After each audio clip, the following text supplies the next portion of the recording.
était question pour nous de réfléchir autour du futur a-t-il besoin de nous. Il s'agit d'une question saisissante que se posait déjà Jean-Michel Besnier dans son ouvrage Demain les post-humains. À l'issue de cela, nous pourrons simplement retenir qu'il s'agit d'une question qui implique davantage l'homme aujourd'hui dans la mesure où il doit davantage mobiliser son pouvoir et reprendre Heidegger en vue de répondre aux prochains défis qui se présenteront dans le futur, notamment la question de la robotisation et la question de l'homme cyborg.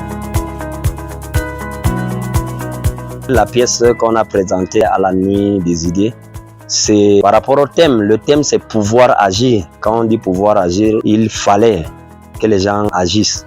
Et puis, quand vous regardez la pièce du début jusqu'à la fin, c'est une population qui est opprimée, où les chefs décident sans l'avis de la population, où tout le monde, les gens ont décidé d'agir, taper comme on dit sur la table pour dire non. Et puis, les choses ont changé, le chef a compris.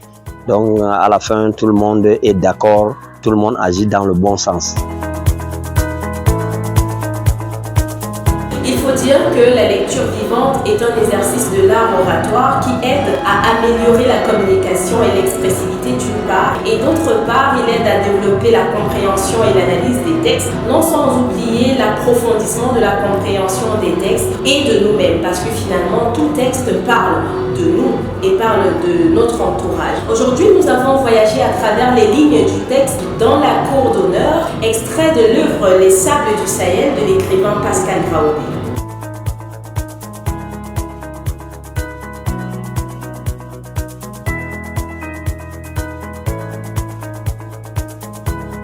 J'ai fait 2 contes et puis un poème. Le premier conte, c'est L'enfant génie et les chasseurs. Ce qui est intéressant, c'est que dans ce conte, on apprend que le mot Baoba, c'est Abraham. Ham a une union avec le mot Abraham, qui est un patriarche biblique et qui est un ancêtre des Africains.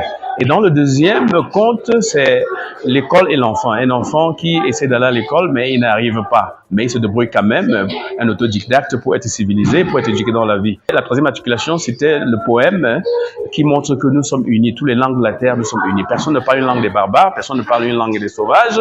En réalité, même les langues hébraïques antiques, les langues égyptiennes des pharaons noirs antiques sont parlées en Afrique et au Cameroun.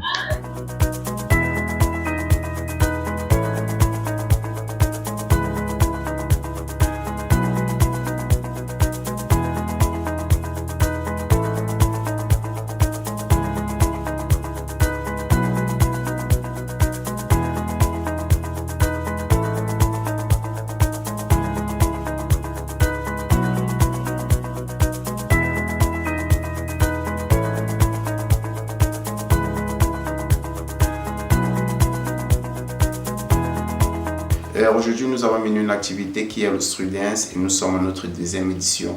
Pour cette année, nous avons célébré cela à l'esplanade de la communauté urbaine Ngaoundéré, tout simplement parce que le Strudens est une catégorie de danse qui est née dans les rues et qui réunissait beaucoup de danseurs qui venaient montrer leur créativité et leur originalité.